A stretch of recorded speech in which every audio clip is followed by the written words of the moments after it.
Welcome to this course in which we'll use ChatGPT and artificial intelligence to help us with our personal finance and some advanced calculations so that we don't have to take people's word for it, because in the past, regular people who are not financial experts or personal finance experts had to listen to other people who call themselves experts who are so wrong so many times. So in this course, I'm going to walk you through the basic calculations, and we're going to dispel myths. What's reported inflation? What's real inflation? We're going to use ChatGPT to help us calculate it. Then we're going to look at traditional asset classes and investment classes like real estate compared to precious metals like gold, compared to the fine art market, compared to cryptocurrency. And we're going to get the real story with real risks, pros and cons, as opposed to listening to financial advisors who will tell us whatever they know, which very often isn't right. A very common myth we'll dispel in this course is something you always hear: real estate is a great investment. And you will see not my calculation, not some individual person's opinion, but ChatGPT's calculation of what if you account for inflation, what if you account for property tax, what if you account for this, and suddenly you're lucky to break even. In most cases, you would lose money on your property if you do the right math. And for most people, even though the calculations are arithmetic, they're, let's say it, complex arithmetic, because sometimes our ego prevents us from saying, I couldn't do this particular equation, I wasn't sure what the equation is. In my case, that's true. I wouldn't have been able to do a lot of these by myself. But with ChatGPT, now you don't have to go to any third-party individuals or firms that try to upsell you things. You can go and get the truth from AI and get the calculations. Let it show you what the calculations were. See for yourself so that everything is as transparent as it could be, without anybody saying, well, trust me, this is the market, this is how it's always been, this is how it always will be. This is what you hear from 99% of real estate agents, financial advisors, but actually a lot of the things they say is wrong. So by the end of this course, you'll be a lot more savvy, and you'll know, or at least begin thinking about in a more sophisticated way, about preserving the value of the hard-earned money that you have, and how to make the value not stay the same, not lose value, but grow in very effective ways while mitigating risk and fully understanding the pros and cons and the risks of every strategy. So with that, let's begin the course. In this video, I'm going to show you the real inflation rate, not the reported inflation rate, but the real inflation rate of the dollar, so that you can see how quickly the value of your money gets eroded and why holding the dollar is a bad idea. And I'm going to use ChatGPT so that you don't have to take my word for it, and you don't have to worry if I'm making any errors in the calculations. Plus, you can just make the same queries from ChatGPT on your own if you think I'm tricking you, right? You can ask it the same questions. But first, I'll show you. ChatGPT says there's an average inflation rate of 5.05%. This is the real inflation rate. I'll show you that calculation in just seconds. And what happens to your dollar? After 5 years, the value of your dollar has only 77%. Obviously, after 1 year, it has just under 95%. So if you had essentially a dollar, after a year, you only get the value of 95 cents of that. And as you can see, after 10 years, it's about 60 cents, and there's a logarithmic drop. How did I get there? Let's scroll all the way up, and I'll show you all the charts and all the questions I asked of ChatGPT so that you understand what's really happening here. Now, I could have made the inflation rate a lot bigger. Look at this question. What was the average inflation rate from 1980 to 2024? Can you make a chart or a table? And you see that there were some years around 1979, 80, 81, that inflation was very high. I actually am not using that in our average, because I later asked it, can you take the average from 1984 to 2024? Okay, from 1984 to 2024, that's 40 years, and you'll see that we're going to use this chart. If you look at it not so closely, you will see that the red line here shows you the average inflation rate of just between 2 and 4%, just under 3%, which is really, really good. That's what's by many economists considered the goal, or more or less healthy. That's debatable of what's really healthy inflation rate. But this is the general goal of the US government, to have an inflation rate that's between 2 and 3%. And you see that here it says, here's the inflation data and the chart. Average is 2.95%. Great. Now let's get to all the ways for how they're tricking us. How did we get to 5.05% when the reported is under 3%? I asked it, can you explain, this is for you, can you explain about the consumer price index and how inflation is calculated? Sure, here is how it's calculated. If you're not familiar, you can of course read what's on my screen, but I'll summarize it for you. Inflation is a number that's taken by something that's called the consumer price index, which is a big index, as you can see, a big list of items like food and beverages, housing, apparel, transportation, all sorts of things that people consume. It's like a weighted average of all those things. And the government measures how much did the price go up by, depending on how much demand there was for some things. It's a weighted average. And here's the formula if you want to know how it's calculated. But what we really want to know is right here. You see, the CPI is not perfect. It doesn't account for substitution effects or many other things. So what we'll do now is start adjusting for all the ways that this consumer price index is getting manipulated by the government. I asked ChatGPT, are you able to make the calculation or an approximation to allow for the deflationary nature of technology? The reason for that is that the deflationary nature of technology makes it seem that the prices are going down, but it just masks the speed at which everything else is rising. Here's what I mean by that. If you wanted to buy a cassette tape in 1984, it would be expensive. Today, it's worth pennies unless it's an antique item, but VHS, big TV, those would be really, computer, those would be so expensive. And all technology generally goes down in price and actually gives you more value for this if it was the same price. Like a phone in the past was just a phone in 1984. Today, your phone is the music player, the entertainment machine, whatever, a million things. And so you can't, it's apples and oranges. And because technology is deflationary, it actually goes down in price, but it doesn't go down in price because the economy is so good. It's just because of a coincidence. So we have to remove that. And here it answers about the deflationary nature of technology. You can read this on your own, of course. It's all on the screen. You can even ask this, as I mentioned earlier, on your own to ChatGPT, just to make sure everything is honest and transparent. So it calculated that there is an increase in real inflation, and the adjusted CPI is no longer under 3, it's 3.68.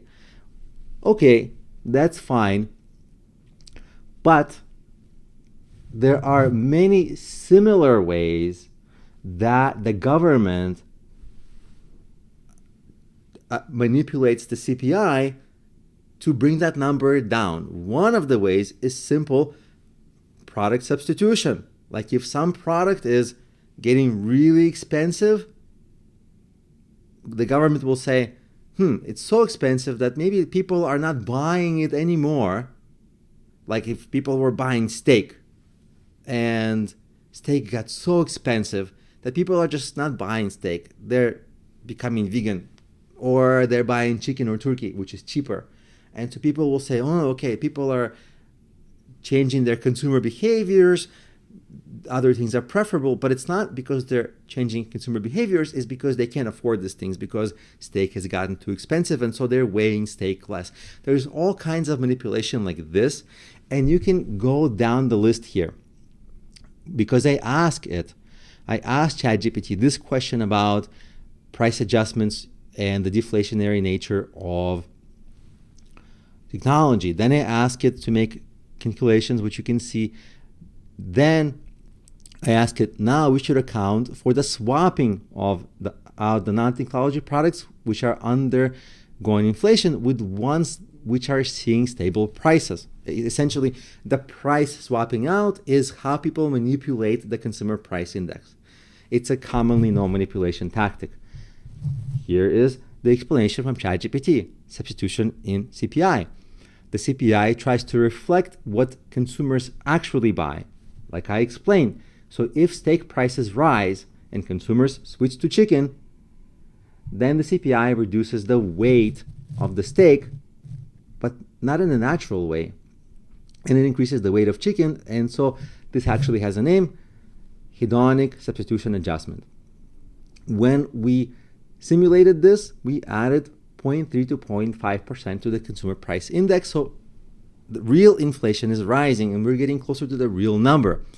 Then, of course, I asked, okay, well, what are the other ways CPI is manipulated? And it explains more about hedonic adjustments, substitution bias, changing the basket itself, like, for example, like new items that come on the market, like streaming services that are cheaper than cable TV, just totally different and new products and services that are just cheaper than predecessors. And when people swap those in, they're like, oh, things are getting cheaper, they're amazing. But it's not because of the economy and not because of most of the underlying items. They're bringing down the average inflation because the other items are going higher, but we're only seeing the total average, and so we're seeing a manipulated number. Then there's additional ways that inflation is manipulated, like owner's equivalent rent, OER. It's confusing sounding. Instead of measuring actual home prices, CPI measures how much you would pay to rent your own home based on surveys. Based on surveys, of course. Come on, that doesn't even sound legitimate. The problem that the purchase prices have soared, but that's not reflected, right? Home prices have soared, but that's not reflected in reported CPI, because that number, that the home prices aren't the home prices in the CPI, they're potential rental, not even real rental, based on surveys. Also, core CPI excludes food and energy, weighing effects, and many, many other things. And this is actually how we got to that 5.05% real inflation. So you can see the erosion of your money, because approximately after 1 year, you only have value of 95%. After 2 years, 90%. Holding dollars does not help you. It's losing you money. If you're thinking, this investment is risky, that investment is risky, it's also risky not to move by 5% per year. What to do? What's the solution? There is no great solution. You can't just put money in the bank. Right now, my bank CD offers 4%. Fantastic. So I'll only lose 1%. It's less bad, but I'm still losing value. Even if you say, I'll buy a home. Okay, you can buy a home. But the home will appreciate because it's measured in dollars. And the dollar is losing value. So you need more dollars to represent the same value, meaning even if your home actually doesn't appreciate in value, it will still rise in how many dollars it takes to buy it. So home actual price number will always go up because it's measured in the dollar, which always goes down. And one thing you want to is, instead of owning cash, which is going to go down, and the dollar is a great example because it's actually stable. Imagine if you owned the Turkish lira or another currency that's weaker. You would see incredible erosion of value. So holding cash is a bad idea. The solution, one of the solutions, is to, instead of holding cash, to hold assets. What's an asset, you might ask? There are many different kinds of assets. One kind of an asset is a stock. Another kind of an asset is a home. Another kind of an asset is a business you might start. Another kind of an asset is a product you might make, maybe a digital product online. It's an asset. Some assets don't cost you anything to maintain, like a stock. Some assets cost you some time to maintain, like a digital product. Some assets cost you actual dollars to maintain, like a house.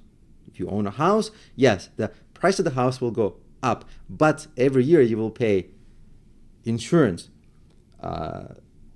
property tax, which is big, upkeep, all these other costs that just eat away at your profits. You might say, okay, I'll invest in the S&P 500, which is actually a good investment because the S&P 500 on average tends to grow 11%. If you even take out the real inflation, it will still be growing and you will be making money, just not nearly as much as you were thinking, 11%. But still, it's one of the better assets to own. Now, there's another asset to own, which is cryptocurrency, which does not require upkeep, and depending on the cryptocurrency, does not have inflation at all. Now, that depends on the cryptocurrency. Bitcoin is made to not have inflation. Other cryptocurrencies have inflation where there's more of that token that is printed. But cryptocurrency has a mechanism to provide extra rewards to holders that are sometimes called airdrops to make up for the inflation in whatever token you might be holding. And beyond airdrops, there's things like staking and other techniques that help the holder, the investor, actually make money faster than the inflation rate of that token. So you're not only holding the investment, holding the asset, and benefiting from the actual appreciation of the asset, but there are other ways you maybe even earning more of that asset. And that's the value of cryptocurrency because it has the best of many of these older world investments. The best comparative one, arguably, because in mass, there may be smaller types of investments here and there, but in mass, the S&P 500 is great. Doesn't require upkeep, can even give you a little bit of dividend, grows out and outpaces inflation, even real inflation. So it's actually one of the better ones. Most of the other ones, owning a home, if you do the math of inflation and all the taxes and even the taxes after you sell it, you are lucky to break even if you do the right arithmetic. So that's inflation, and that's the types of assets which protect you a little bit, not protect you at all, and the case for cryptocurrency that it does protect you from inflation. Cryptocurrency may have other pros and cons. It's volatile. It has this issue, that issue, this issue, but it does protect you from the erosion of the value of your money, from inflation, which is what I really wanted to highlight here, is how poisonous real inflation is and how far-reaching it is. And just to give you an anecdote from my life, I live on the East Coast of the United States. 10 years ago, 15 years ago, I was able to go out and have a dinner for two for $30 plus whatever tip. Today, the same dinner for two is $70, $80. If I get an extra little thing, it's over $100. It's real inflation that I'm feeling in my own consumer behavior. It's way more than even the real inflation. So that's the example. You'll see that in many aspects of your life and your consumer spending habits, inflation is really, really running away. And what you want to do is, instead of holding dollars, start thinking about what assets can I hold that protect me from inflation, that don't require upkeep, and that have a chance to outpace real inflation, so that I can not only preserve my wealth, but in earnest have my money work for me long term. Now let's calculate whether real estate is really a good investment and see how much money you can make or lose. So first, let's ask ChatGPT, what was the median single family home price in Los Angeles in 1950 compared to 2024? Now, that's a 74-year investment. Most people can't even make that kind of a long-term investment, but I did it that way just so we have more data. And so it says you can get a home in 1950 for just under $10,000. That same home, if adjusted for inflation today, would be like $100,000, approximately a little more. But today, homes in that area average around 1 million. So it's really just slightly over $1 million. So far, so good. So you can make almost a $10,000 investment and have it go to over $1 million. That's over 100 times the return. If you look at it at face value, that looks amazing. For people who are bad at arithmetic, this is great. But we're using ChatGPT, so we're a little better at arithmetic. So let's ask it the next question. Without accounting for inflation, we'll consider that later, how much would I pay in property tax of 1.25%, which is the average in that area, over these years? You see, because real estate isn't a pure investment, you have to pay for the upkeep. One of the payments for the upkeep is property tax you have to pay to the state. So here, for your home to appreciate from like $9,500 to over $1 million over these years, there has to be a 7.6 increase in value of the home annually. For every year, the value of the home will increase, but so will the property tax increase in total, not the percentage, but total, because the value just goes up. So the dollars that you pay goes up. And so it says over 74 years, you'll pay $350,000 only in taxes. Now, we don't have to do another calculation, but we can add on top of that another 1.25% roughly for maintenance. This will include everything from things breaking that you have to pay for, like your roof, your furnace, furniture, all these things, plus some years or all years you might pay a gardening company to mow your lawn, pool maintenance company. You'll also have to pay for insurance. All those things are probably more than 1.25% of the price home, but we can just add another 1.25% on top for the maintenance of the home. So that would put us at $700,000 essentially. Now, to sum up, you'll make slightly over $1 million, but you'll pay ever so slightly over $700,000 in taxes and maintenance.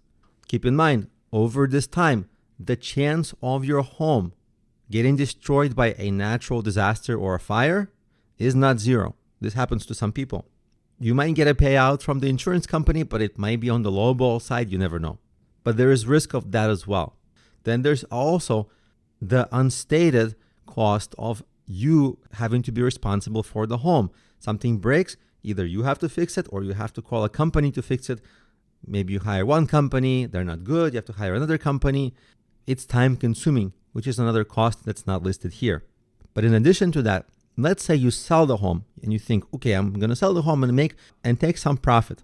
When you sell the home, you will pay taxes on the profit, meaning this amount, $1,050,000 minus what you paid initially, like almost $10,000. For easy math, you'll end up with $1,040,000 of profit, which looks great, but you have to pay taxes on that.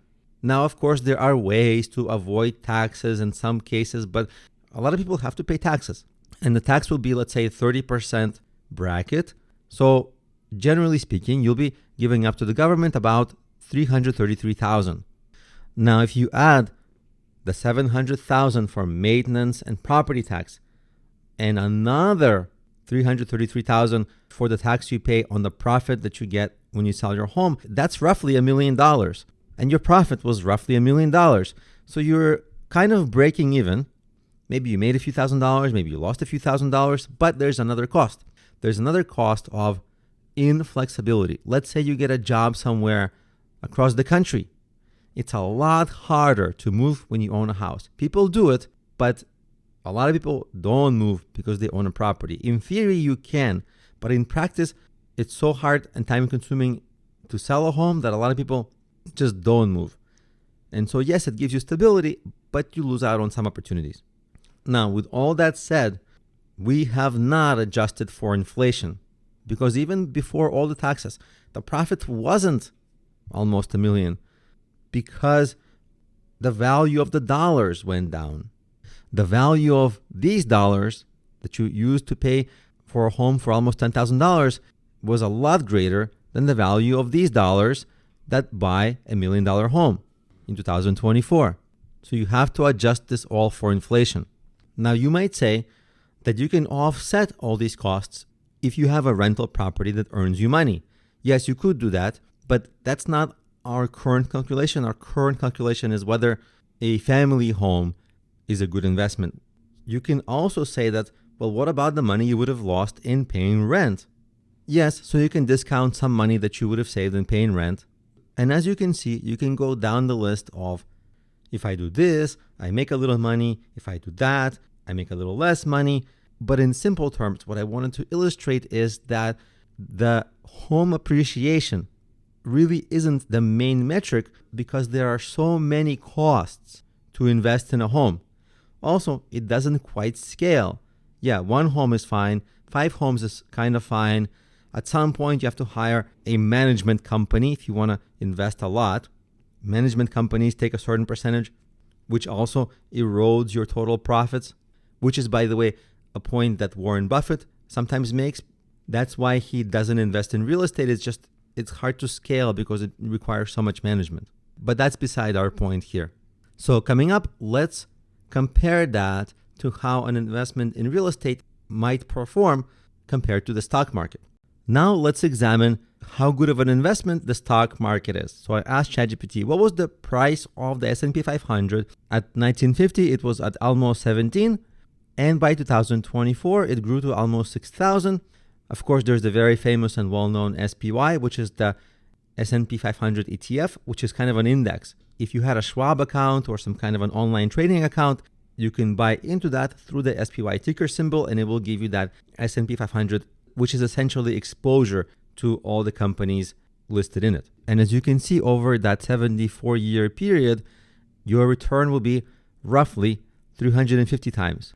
And the great thing is there's no maintenance. Like if you own a home, you have to fix the roof, fix broken items, have maintenance costs, have property tax costs, have other costs, insurance costs. There are no such costs associated with the stock market. In fact, quite the opposite. They sometimes give you dividends, which is cash that you can either reinvest back into the S&P 500 or use for your daily or monthly needs. So if you look at the average return, it would be 8.25% per year. But if you reinvest the dividend, it's closer to 10 to 11 per year.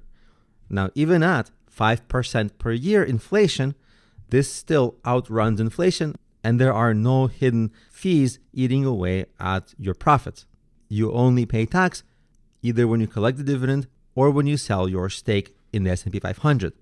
So even then, after accounting for taxes on your profits and inflation, those costs will eat into your actual profits quite significantly. But generally speaking, it does protect you from inflation and does outpace inflation without having too many maintenance fees. So the stock market, especially the S&P 500, is a good option historically. Now, if you pick individual stocks, that can go either way. You might significantly outperform the stock market or significantly underperform the stock market. Most individuals, despite all their confidence, do not outperform the S&P over many years. In fact, underperform. So many financial advisors typically suggest for people to just focus on the S&P 500, maybe the NASDAQ index fund, which represents a little bit more growth. But most people don't find it profitable to dabble too much in individual stocks. Unless there's some industry that you really know well and can invest in, then you might have a greater chance. But remember, you're up against the stock market and a slew of professional companies who have the cumulative brain power and experience that far surpasses any individuals. And of course, the great thing about the stock market is it requires a lot less maintenance. Sure, you can spend time doing your research about which stocks are good, about the economy, but you don't have to fix your furnace, and you don't have to mow your lawn, and you don't have to hire companies to come and mow your lawn or anything like that. So generally, you can make your investment and have more free time left over for whatever you want to do. So pound for pound, the stock market and specifically the S&P 500 generally has a lot more advantages than investing in a single family home.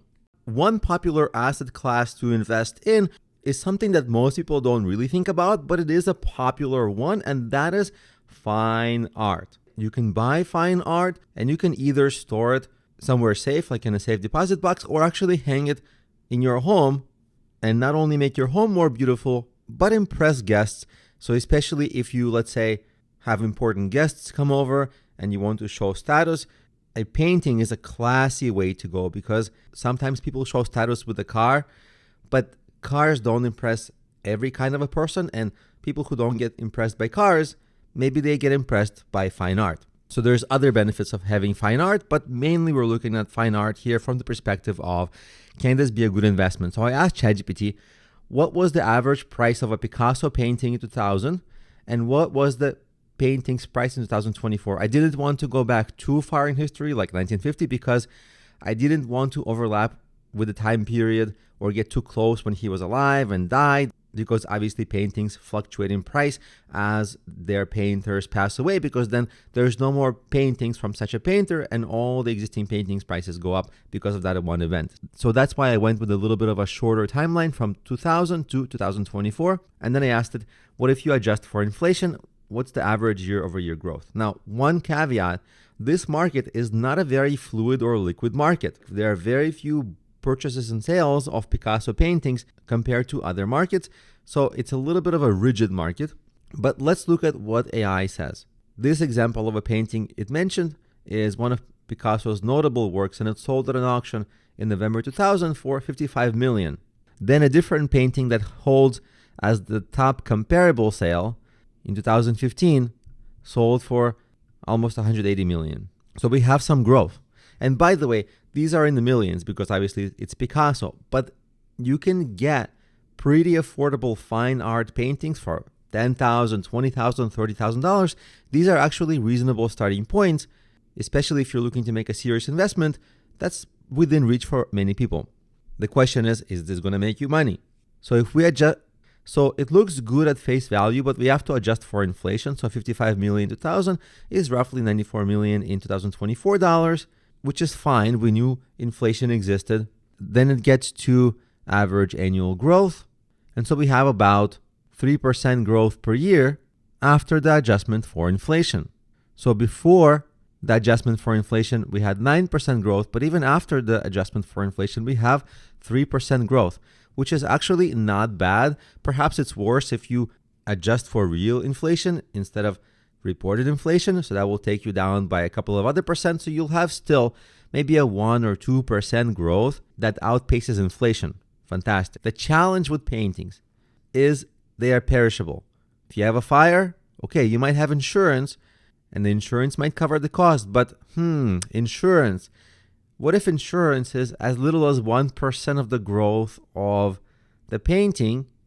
Well, suddenly now you're breaking even because there are costs to maintain this painting. Plus, if you're just not an expert in art, you may not buy one that appreciates, or you may not know how to take care of it. So at the end of the day, the risk of ruining that piece of art is not zero, and the return on investment really isn't that juicy. It's there, but it really isn't exciting. Now, of course, in case you're a celebrity and you own a piece of art, that piece of art appreciates in value because you've held it. People in the future can say, so-and-so held this piece of art. But most people are not celebrities, so this wouldn't be that useful of an advantage. So that's where we get left with this kind of an asset class. It's not bad. It actually performs much better than many other asset classes, but it also just isn't great. Now, as you're learning about different investments and different asset classes, in the back of your mind, you may be seeing a pattern and there may be a question emerging, like if I do succeed with investing and make a lot of money, which I hope that happens to you, but then you sell it, you have to cut into your profits significantly because you'll have to pay tax. How do you solve this problem? This problem is solvable. Let me explain how it's done. Wealthy people, like really wealthy people, do not ever sell their assets. Sometimes they sell them, but very often there is a way to keep your assets while getting cash out of them. Here's an example. What you would do is what's called a collateralized loan. Here's how it would work, and many of the wealthiest people in the world do this. Like Elon Musk is a great example of a person who does this. He might have Tesla stock worth however many billions of dollars, but he doesn't sell the stock. Instead, he takes out loans and he gives the stock as a collateral, meaning he still owns the stock, but the stock just goes to collateral so he can get cash. That cash he uses to start other businesses, buy companies, do his other things that he needs to do, other ventures, whatever he wants to do. Buy a yacht. He can do that with the loan money that he gets. And then, of course, at some point, he'll repay the loan and he'll get his shares back. So that way he has the cash and he retained the shares that he used as collateral. So he never had to sell to get cash, and over time, those shares probably grew in value. Let's say it took him 5 years. Okay, probably they doubled or tripled or something, right? If you look at Tesla stock, it's a high growth stock. So that way, you never have to sell your assets if you don't want them. Like if you have a home, you never have to sell your home. You can just keep on taking loans, provided that you can pay back your loans. Now, there is risk, like what if you cannot pay back the loans? What if your asset value, instead of going up, goes down? So this is not to be taken lightly. This is risky. But at the same time, it's also risky to sell your asset because the risk is immediate. You lose, like let's say, just for easy math, 30 or 33% in taxes. That's also risk. And that's not actual risk, that's a guarantee if you sell. So at least risk is better because you may not lose and it might appreciate. So that's an idea to think about of like, okay, you don't sell your assets, so you give yourself the chance to profit from their appreciation over time while still being liquid and be able to get cash. If you want to start a business, you can do that. Now, of course, collateralized loans and collateral-based loans, it's a whole separate topic. You don't just get into it lightly. You often, if you give a collateral of like $1 million, you can't get that much money out in a loan. Maybe 50,000 is reasonable, 100,000 is reasonable, because you have to, there's a lot of technical issues that are in play, because just you need to allow some room for what if the asset actually goes down in value. That might default the loan and it might trigger sell actions. So there's all these technical issues that are in play, but think about it just as a strategy. At least you have to be aware that selling is one of the worst things you can do unless you think that the asset will depreciate. Like if Tesla, let's say we fast forward 50 years from now or something, and Tesla is like outdated, nobody wants electric vehicles because now we have flying cars. So you think, oh, Tesla, that's a bad stock. It's like the newspaper industry of the 1990s. It's just going to go down. You sell it, okay, you have to sell that stock, so you have to sell it. But if you think the asset will appreciate more than the loan rate that you're going to get, then of course you want to keep the asset, and the collateralized based loans are the way to do that. Now that we've gone through a significant part of the course and we've covered the erosion of value of your money through inflation, and we covered the importance of holding assets, we are ready to tackle a very common question: how much money do I need to retire? And 99.99% of people start with a wrong calculation that I'm going to explain to you, and most people perhaps, never make it past it. So let's make it past it, but first start with the basics. Most people answer the question, when can I retire, by calculating how much money they have to save so that they can put some money into a CD, let's say at 4%, and maybe that CD can earn them money. For example, if you save $1 million, well, if you put that $1 million at 4% CD, you'll get $40,000 out, and if you live modestly, maybe you are just going to be okay. Every year you'll get a new $40,000 and you'll be fine. Well, this is wrong for a couple of very obvious reasons to start with. First, in 10 years, that value of $40,000 will be a lot less than now. So you'll need a bigger base. You'll need your base of, the 1 million that you're going to invest will have to become 1.5 million somehow in order for you to keep getting the same amount of value from your bank CD. That's one. So you'll still need to grow somehow. Maybe you can solve that easily by saying, well, instead of 1 million, maybe 2 million. And so that even if inflation goes up over 10 years or 20 years, well, maybe I'll be dead. Lucky, so lucky, right? I timed it just right. I'm going to die. So a lot of these calculations, the major flaw is that they converge you having zero money or near zero to the exact moment when you're dead. And if by any luck you're going to live longer than you assume, you're going to live in poverty or worse. That's a bad situation to put yourself in. Why would you do this to yourself? This is like your reward for a long life lived, a lot of accomplishments. Your golden years are going to be not golden, they're going to be bronze or something. So that's why you have this horrible conversion of the time that I have to run out of money is the time I have to die. And if these two numbers don't add up, I'm in trouble. So do not put yourself in that scenario if you can help it. Here is one option, at least. There are always many ways to solve a problem, but here's one solution which is common. Instead of holding your money in dollars, in a bank, in a CD, you hold assets. Of course, the challenge with many assets is that they can go up in value, they can go down in value. But the dollar is going to go down in value. So you're just basically trying to get better assets.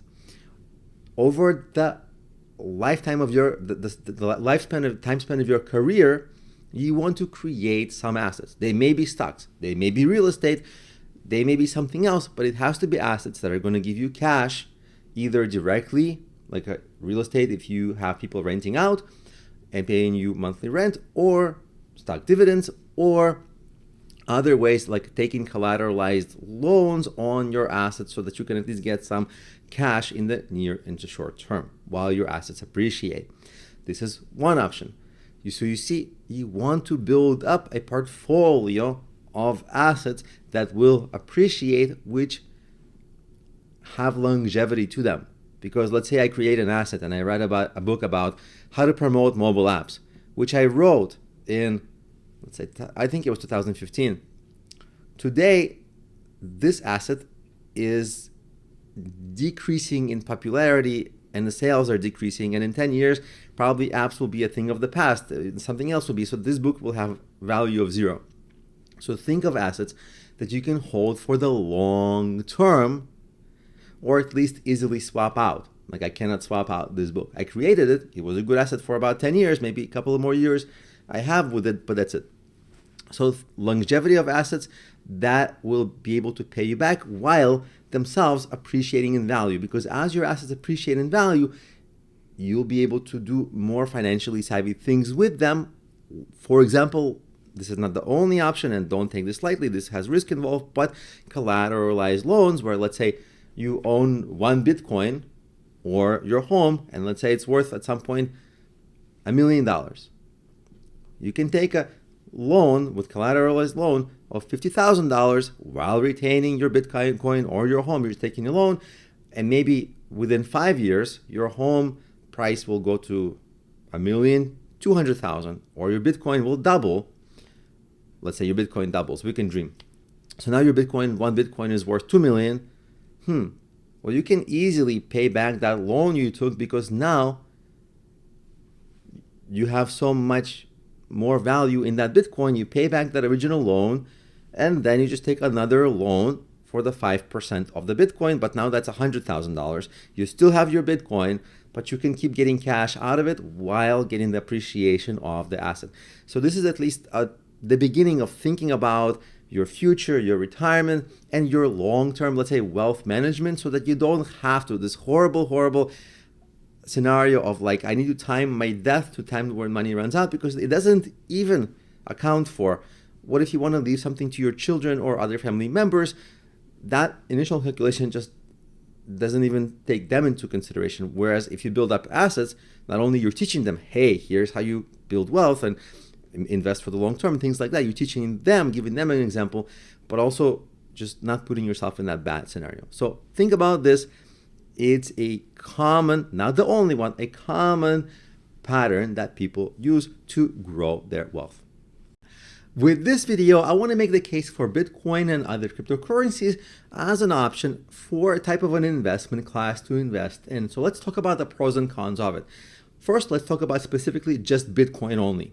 Bitcoin has a few attributes to it. There is a capped supply, meaning there's going to be 21 million Bitcoins created, or in the Bitcoin world, the term is mined, and that's it.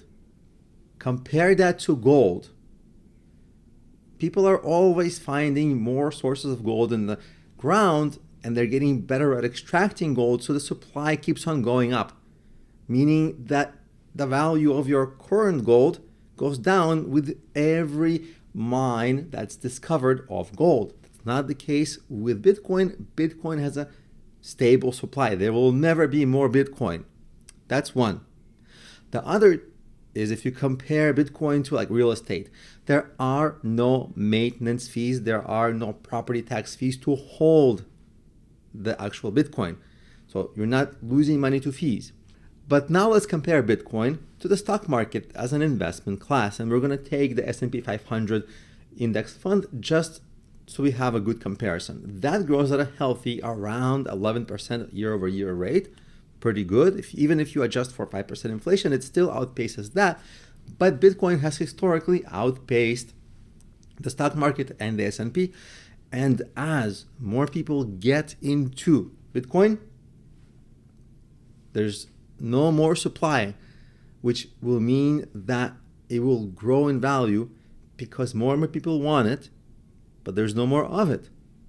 And so it has a chance to have a high potential outpacing the stock market. There's one caveat about Bitcoin. Even though it costs no money to maintain, you still have to put an effort and be very savvy about how you hold and where you hold your Bitcoin, because cryptocurrency is subject to hacking. So you may not have an annual fee, but there may be a hacker, or you might just make an error and your Bitcoin will poof, disappear. This has happened to some people. So if you plan to make a serious or large investment in Bitcoin or other cryptocurrency, before you do that, invest in your own education about how to do what's called self-custody, or if other people do custody for you, like exchanges like Binance or Coinbase, you should understand the ramifications of that and the risks and the correct practices so that you can never lose your Bitcoin. And even if you do lose it, there are ways to recover it. So if you invest substantial funds, it's a great responsibility that falls on you, because if you lose your Bitcoin and it's your fault, well, it's your fault. That's a part of the learning curve if you're going to be a serious crypto investor, and it is something you absolutely have to do. I understand it's boring, but it's way more fun than losing your money, especially if that money grows up and grows, and then poof, you lose it, right? So you have to become an expert at Bitcoin storage and Bitcoin custody and how to hold it in a risk-free way.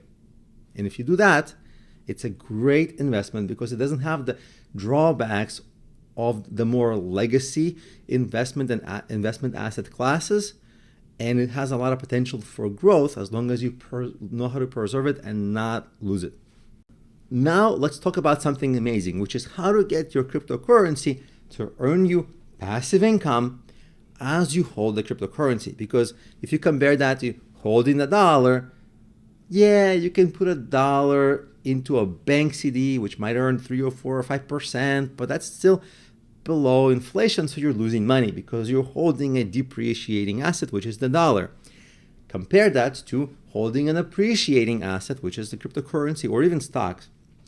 When you hold that asset, there's a couple of ways to profit from that asset. One is, in the cryptocurrency world, there's such a thing called airdrops. think of airdrops as stock dividends. Roughly, they're not the same at all, but roughly in how they work, because in stocks, every once in a while, you just get a little bit of cash with some stocks. Some stocks don't provide you dividends, but some stocks provide a dividend, like maybe 1% or 2 or 3, and you just get that much in cash. You don't really consider that as extra because it comes out of the price of the stock. Like if you didn't get that cash, then your stock would be just a little higher. It would be priced into the stock. So it's not a gift, but it is a way for you to stay liquid because you get a little cash. With cryptocurrency, there's a mechanism called airdrops, which is a gift. You get a little bit of cryptocurrency as a gift, just there's more. Let's say you own one Ethereum, let's call it a stock, one ETH. At some point, you may get a 1% airdrop.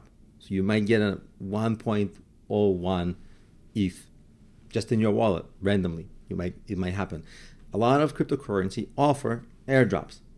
Now, airdrops are also kind of a gift, kind of not a gift, because some cryptocurrencies have inflation. Bitcoin doesn't have inflation because there's a capped supply. There's no more Bitcoins. But Ethereum, there are more Ethereum, more ETH. So there is like between a 2 and a 4%, it depends on the year, inflation. There's more ETH being created in the ecosystem. And so out of that pool, you get these gifts, which are also not really gifts, but you do get more Ethereum. Now, there's also a way to earn passive income with your Ethereum called staking. Staking is something kind of like a bank CD, where at certain intervals, you get a little bit more money. You might earn 3 to 4%. That's staking in the cryptocurrency world, but while you're holding an appreciating asset. So that's the difference. If you hold cash, it's a depreciating asset. If you hold like cash in a bank, okay, you might get a percentage, but you're holding cash that's not making money for you, right? That cash itself is losing money.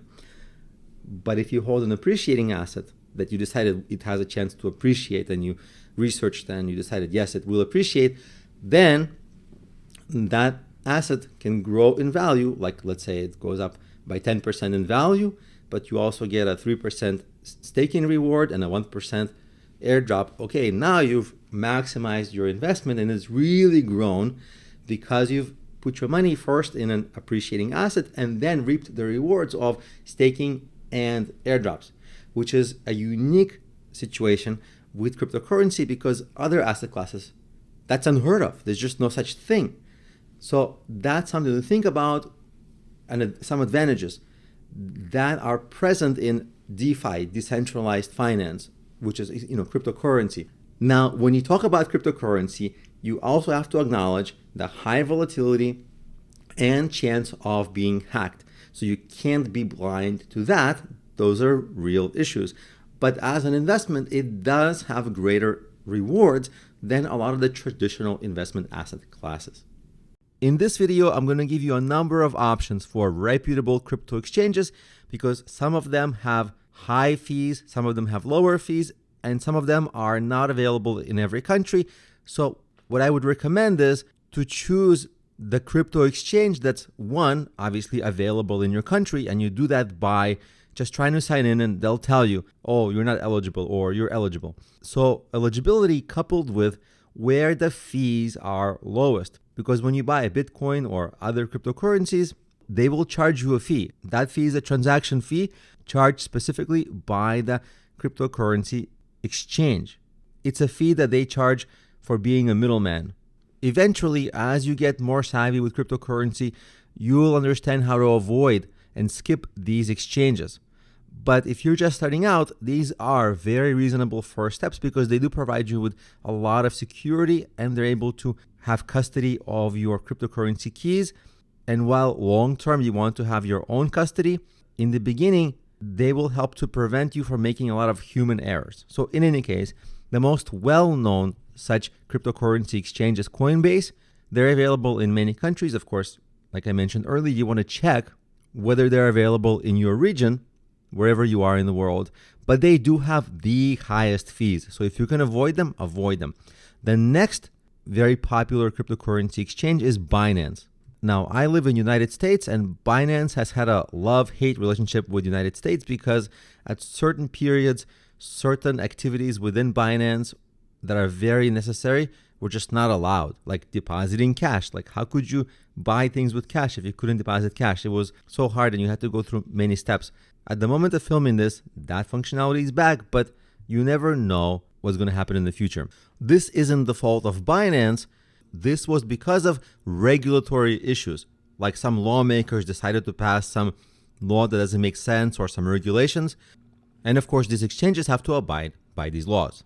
In any case, that's Binance. Their fees are lower than Coinbase, so they are a good next option if they're available in your region. The next option is Kraken. At the moment, I'm on Kraken.com. Their fees are even lower than Binance. And again, if they are available in your country, this exchange will be good to use. The next one I want to mention is Robinhood. And while I've used the other 3 exchanges in the past, I have never used Robinhood, so I cannot speak from experience. But the process for you might be the same. Try to create an account, see if you're able to do that, and then check before buying what their fees are. The way you would do that is you would create a purchase order, let's say for $1,000 worth of Bitcoin, and in that purchase order, they will show you what your fee might be. And you can compare that fee to the fee that you might get charged by Kraken, Binance, or Coinbase. Now, there are other places to buy cryptocurrency, like even PayPal. But PayPal, by and large, will charge the highest fees, and they're most inconvenient. So I would avoid PayPal or other non-crypto first platforms. Now, of course, there are many, many other platforms where you can buy cryptocurrency, but these are some of the major ones and some of the more reputable ones that are good to get started if you'd like to buy some Bitcoin or other cryptocurrency for yourself, which are major cryptocurrencies. On these sites, you cannot buy altcoins or meme coins that are tiny and high growth, but you can invest in some of the bigger cryptocurrencies. In this video, I want to quickly show you how to buy Bitcoin if you've just created an account in Coinbase or any other exchange like Binance or Kraken. They all work similarly. So you'll get to a trading area of the site like this. You might have to navigate to something called spot trading. In Coinbase, it's just the word spot. In other sites, it's called spot trading. If you don't see this kind of a screen on Coinbase, on the bottom left, you want to toggle between simple and basic and advanced. This is the advanced. And so under spot, you'll have an option to trade many different cryptocurrencies. You can buy BTC, that's Bitcoin, ETH, Ethereum, XRP. Just for example, let's say you want to buy something basic like Bitcoin. You want to make sure you're going to buy Bitcoin and trade it to USD because there's a whole bunch of other options. You can enter them here like ETH, and they'll show you what's possible to trade. You can trade future, spot trading, for example, here, ETH to USD. So you can buy ETH with dollars or ETH with USDT or other cryptocurrencies that trade with ETH like Link and ETH. But if you're just starting out, you probably don't have those other cryptocurrencies, so you want to probably use dollars. So we're not trading ETH, we're trading BTC. But what I want to show you is once you select BTC and make sure it's USD and not USDT, because that can be confusing. But let's say you choose USD, you'll go to the right side here. And what you really want to do is make sure it's set to buy if you're buying. And then the order type, limit versus market. The market order is if you just want to buy it right now at exactly the market price it's trading, you do that. But in most cases, you know it's going to fluctuate a little bit. So right now it's around 107,000, as you can see from here. So I'm thinking, I'll wait. If it fluctuates daily, maybe I'll buy some at 106. So I'll say something like limit order, and then I'll choose the limit. Like limit price, instead of 107, I'm going to choose 106. So if it drops by $1,000, I'll buy. Make sure it says pay with cash or whatever method you want. Make sure you also have the right amount of USD available in your account. So because I only have $97 at this moment available in USD, I can buy under the amount here like 0.000001, and it will tell me how much that's going to cost me.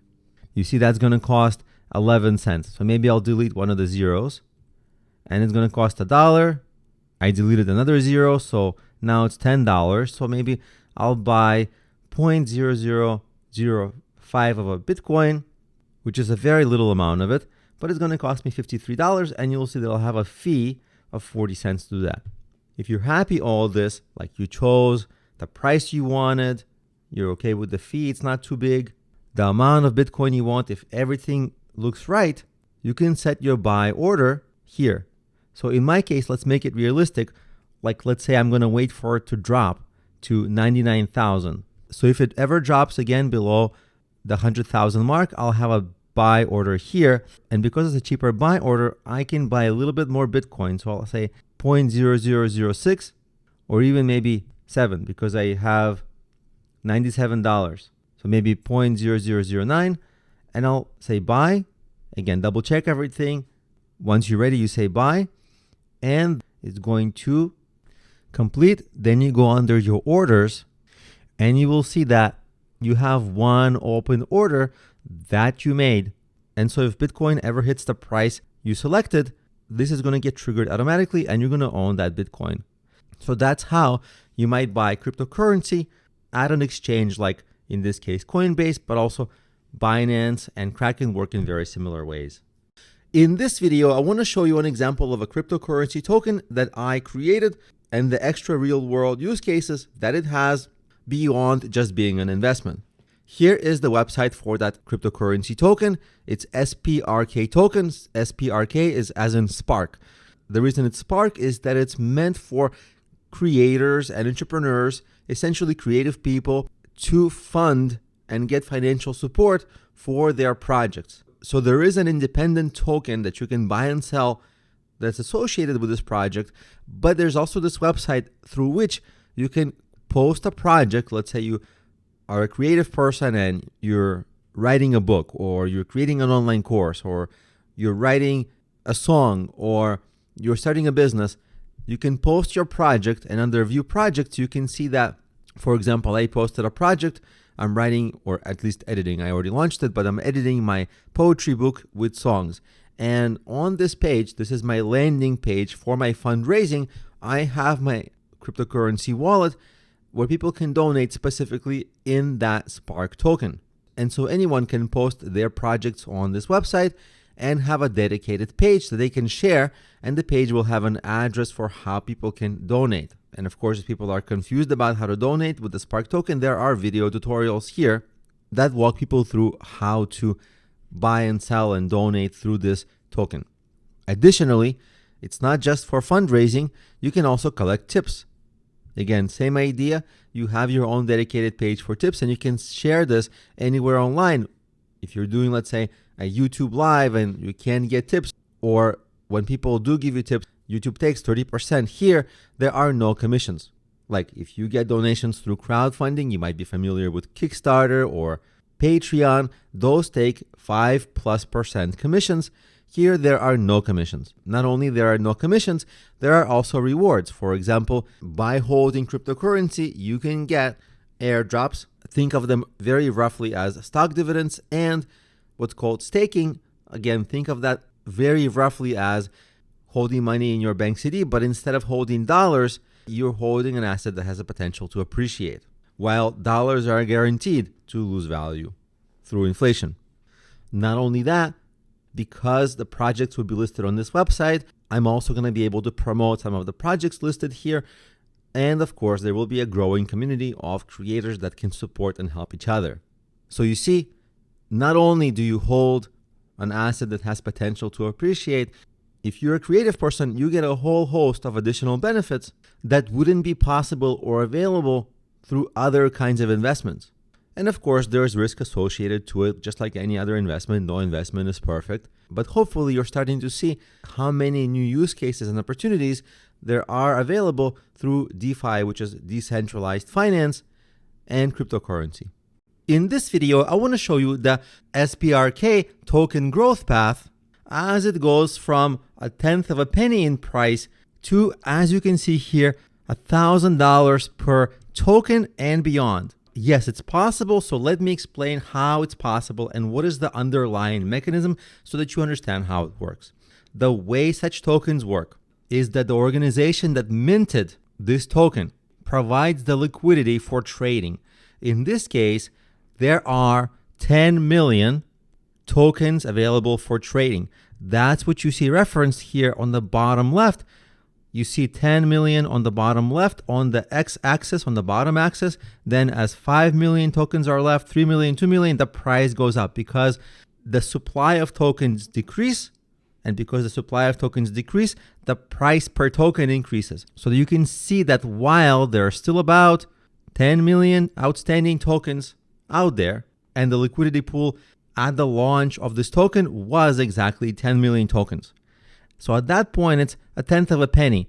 But as people buy up, you see here, even up to 5 million tokens, which by the way is not hard to do because it's a tenth of a penny here. So with just $1, you can buy 1,000 tokens. So it's pretty easy to sell the first 5 million tokens, after which the price is still under a penny, but almost 10x from the initial launch price. So if you invest early in this, you get incredibly disproportionate results because even though this line looks linear, it's only because of how the line looks. The actual price growth is incredibly exponential because you see that after 5 million tokens are purchased, then after about 3 million tokens are purchased, here we are at the 1 penny per token price point, which is 10x of where it launched. Then as people keep on buying more tokens at 1 million remaining tokens in the liquidity pool, the price becomes approximately 50 cents. So now you went from a tenth of a penny to 50 cents. That's an incredible return, but that's only the beginning. After this inflection point, the price appreciation increases dramatically because the journey from having 10 million tokens outstanding to 500,000 tokens outstanding is not a difficult journey, but you see it starts getting close to $1. And as you get closer to 100,000 tokens remaining in the liquidity pool, you start reaching the $50 price point. And as people buy up more tokens, obviously it's harder to buy them now because they're more expensive, the price increases. So the real exponential chart looks like this. You see, it's relatively slow growth, but if you want to get to a hockey stick, the moment until which you wait is when you have under 1,000 tokens remaining in the liquidity pool, and especially under 100, it really takes off. Now, at this point, it's really hard to sell a token because obviously a token is going to be worth 200,000, so it's not realistic. But to get here, it is realistic. That path is not difficult because at the moment of filming this video, as you can see the price growth here, there's only slightly over 9 million tokens remaining in the liquidity pool because some people bought early. And you can see that up to around the 5 million token mark, this token is incredibly cheap and you can get so many of them and profit from the next people investing after you. So imagine what would happen if you bought at a tenth of a penny or a fifth of a penny or at a penny per token, but then it went to $1. That's 100x your investment. $100 becomes $10,000. But what if you put in $100 very early? Then it becomes $100,000. What if you invest $500 very early and it goes up to $1 or a little more? That's $500,000. So $500 invested when it's still a tenth of a penny in not so distant future. Obviously there are risks, but there is a light at the end of the tunnel for how the growth can happen. That $500 that you might invest at a tenth of a penny can become $500,000 when the token price reaches $1. Because to go from a tenth of a penny to $1 is 1,000x. Which brings me to the point that even though there is risk, you might just lose some money. Although you actually won't lose a lot. It's nearly impossible to lose a lot because if you get in early, the price can't go below this price point of a tenth of a penny per token because that's the price at which it was launched, which is what the liquidity pool that was created allows. So the potential loss isn't that great, but if you can make a bet of 1 to 1,000, that's a good bet to make. So hopefully this visually illustrates the light at the end of the tunnel and how early investors can benefit from owning this token. So with that, of course, I welcome you to become an early investor and profit from the growth of this token. Since the SPRK token is a high potential asset, and as you can see from the chart here, from its first week and just about every week since launch, it's gone up and is continuously hitting new all-time highs. It can be a great investment, and it's still early to get in. So in this video, I'm going to walk you through how to invest in the SPRK token so that you can profit from this high growth asset while it's still early and there's still a lot of opportunity. Let's go over the two optimal ways you can buy the SPRK SPRK token, even if you're completely new in cryptocurrency and don't have any account set up. There are two options. The first option I'll show you is the cheapest way, which avoids almost all fees.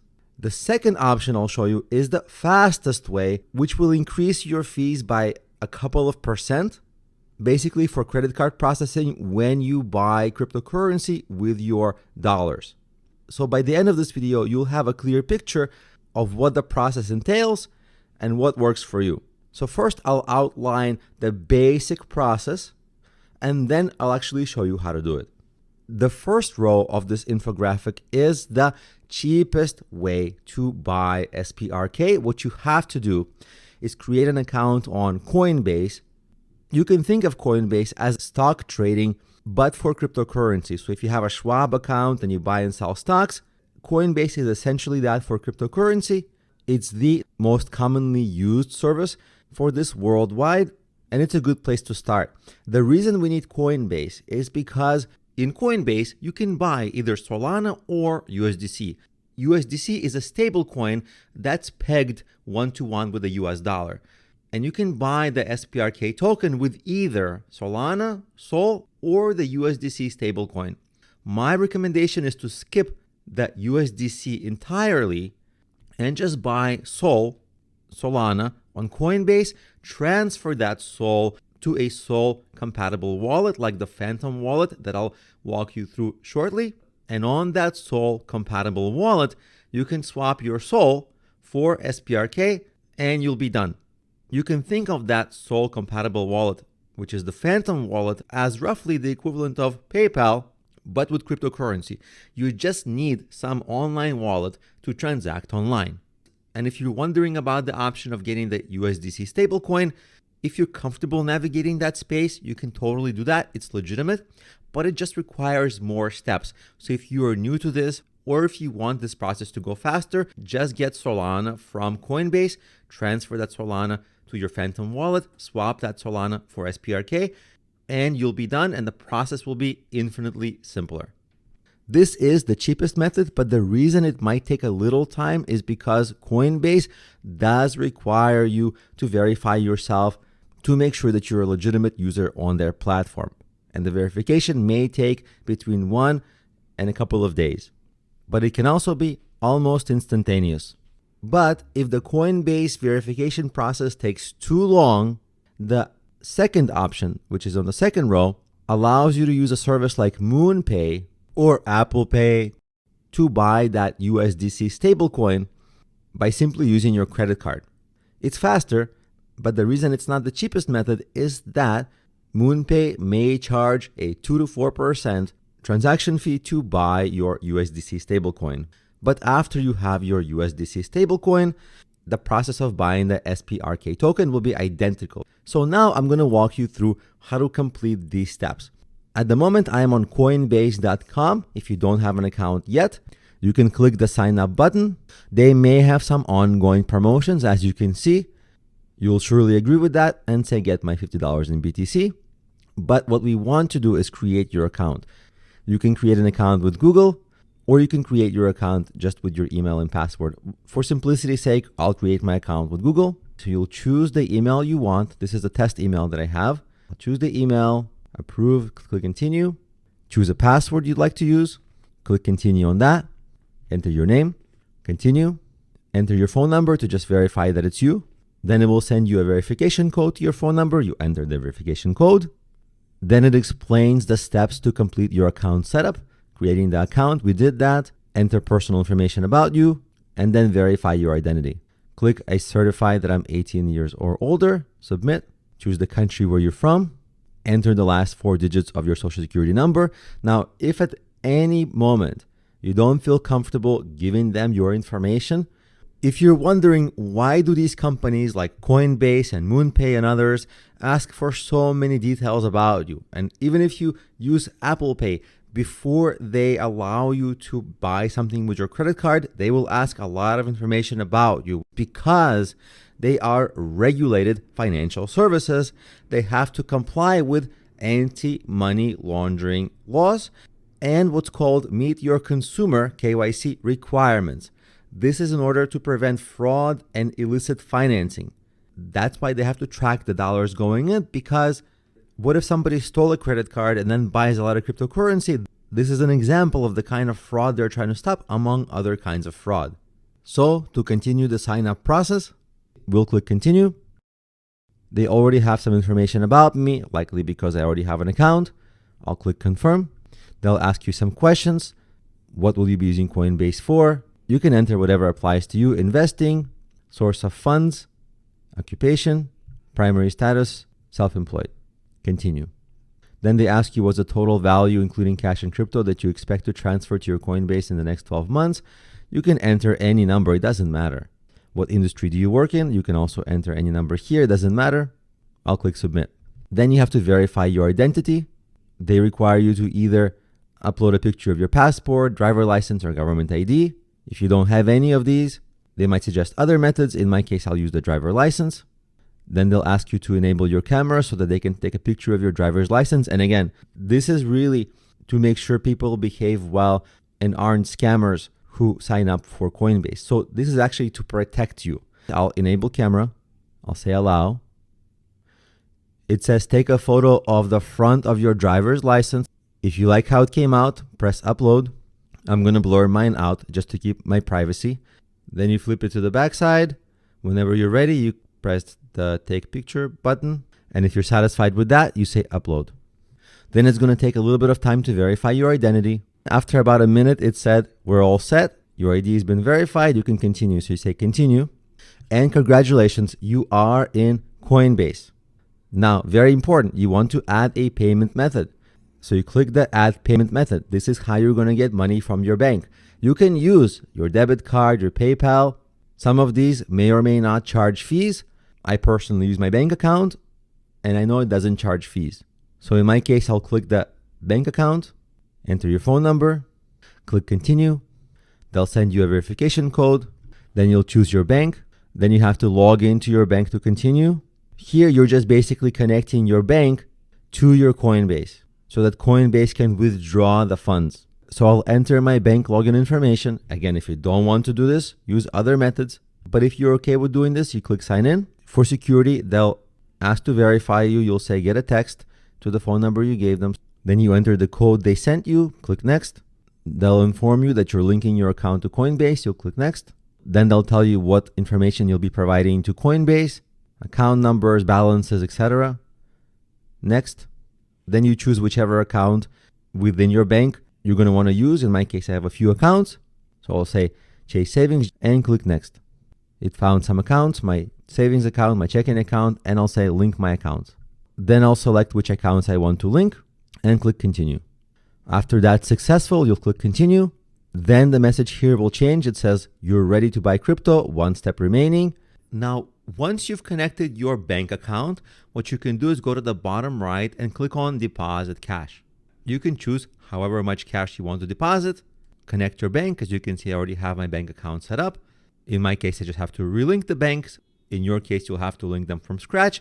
But once you do that, you'll be able to transfer dollars from your bank to your Coinbase. And after you have some cash in your Coinbase, you'll see something like this where you see here on this account, I have $7.14 in cash. You might have a different amount, however much you want to invest. And after this moment, you'll be able to buy Solana with the cash that you just deposited. Now, once you have some money deposited into your Coinbase account, there is on the bottom left, as you can see, an advanced way of trading, but you don't need to do that if you're just getting started. If you're just getting started, you can buy your Solana right on the simple interface.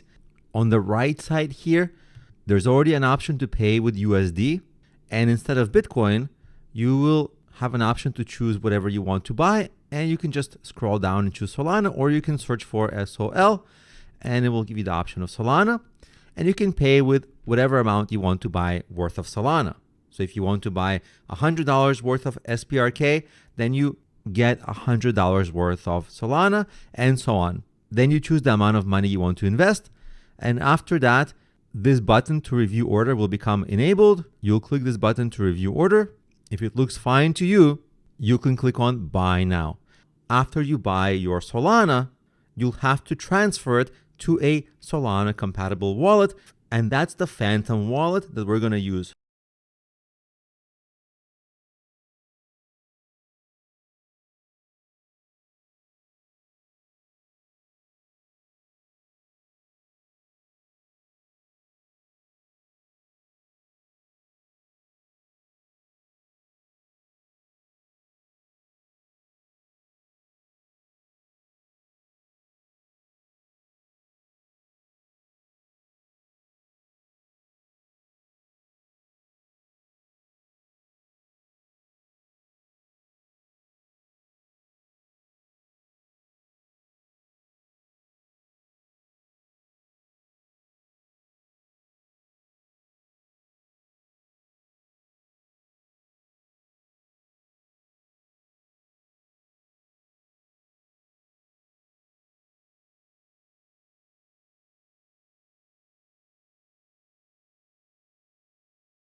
So in the next video, I'm going to walk you through how to get and use the Phantom wallet so you can complete your purchase of the SPRK token. So now let me show you how to set up your Phantom wallet. To get your Phantom wallet, you go to phantom.com. All you'll do is click on download. Then it will give you the options of which browser you're using. And I'm going to download this for Firefox because I already have one for Chrome. So I'm going to walk you through a fresh setup on Firefox. I'm going to open this URL on Firefox and click on Add to Firefox. It's going to ask you for permissions, access to your data for all websites, access browser tabs. I'll say yes, add. Then it will prompt you to create a new wallet. That's what we want to do. Remember, this wallet is the equivalent of, let's say, your PayPal. So you just need to set up a wallet so you can buy and sell and send money to. You can also do that with Coinbase. But on Coinbase, you cannot buy the SPRK token directly because not all cryptocurrency tokens are available for purchase there. That's why we need this extra step. So on Phantom, they'll prompt you to add a wallet. You'll click on continue with email. These aren't buttons here. They're just explanations of what you'll be getting. Seamless setup, enhanced security, easy recovery. And importantly, for security reasons, here it says recover access to your wallet within your Google or Apple account and a 4-digit PIN, which is very important because in case something goes wrong, you want to be able to recover your funds. Now click on continue with email. You'll choose the kind of account you want to make with your Apple ID or Google. I'll choose Google. I'll click on the account I want. Continue. Create a PIN. You'll create your own PIN, obviously. Don't tell anybody what your PIN is.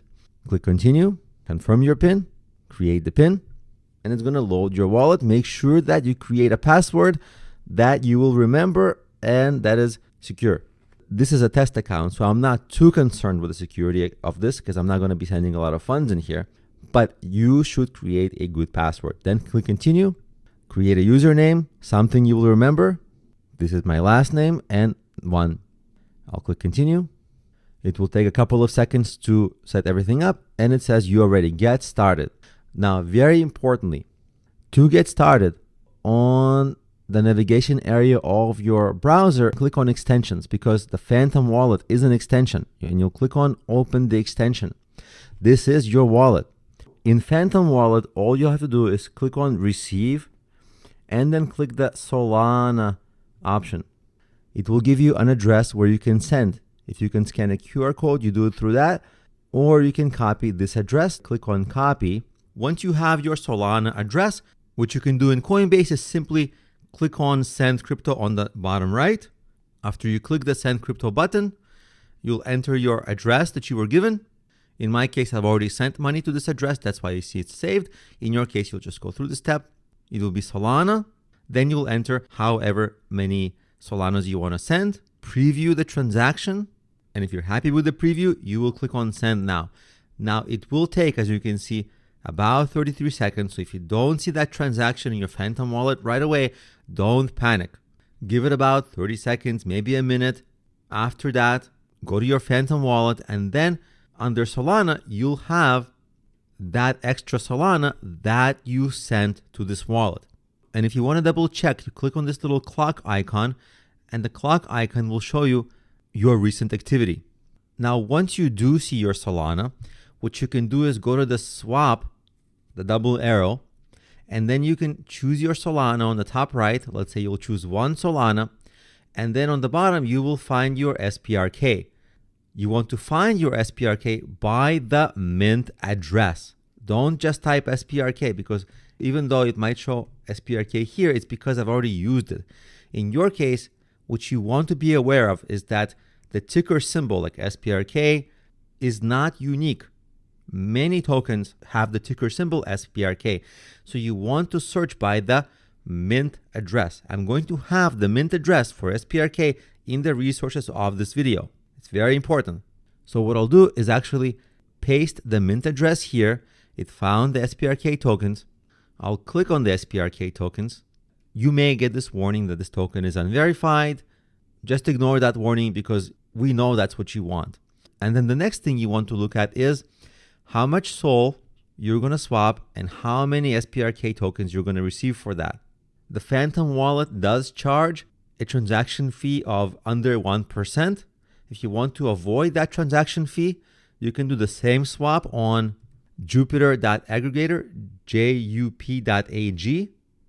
You can connect your wallet on the top right, connect your Phantom wallet, and after that, you'll be able to swap your Solana for SPRK. But this is an extra step, and in this case, I want to simplify. Many people would rather pay the under 1% fee and just keep the process simple. So what you'll do is in your Phantom wallet, you'll make that swap. Let's say 1 Solana or however much for this. Once you're happy with the transaction that you're going to pay, like you'll incur here is a 5-cent fee. That's a transaction fee from the Solana network. The price impact, it will make the price of the actual SPRK token go up by a certain percent. If you're happy with that, click swap. Once you click swap, you will get the SPRK. So congratulations. Now you're going to be a proud owner of SPRK tokens. So as you saw, you can do everything in Coinbase unless there's something that goes wrong with your Coinbase verification. There's another option for buying your cryptocurrency with a credit card, which is MoonPay, or you can also use a service like Apple Pay. It just depends on what you're comfortable using. I'm going to walk you through how to purchase your cryptocurrency with MoonPay so that you can send that cryptocurrency with MoonPay to your Phantom wallet. And after you have cryptocurrency in your Phantom wallet, the process is the same. If you recall, MoonPay is the faster way to buy cryptocurrency because you're just going to buy it with your credit card. And if you want to skip the headaches of signing up for Coinbase, you can also just buy USDC right from here as well.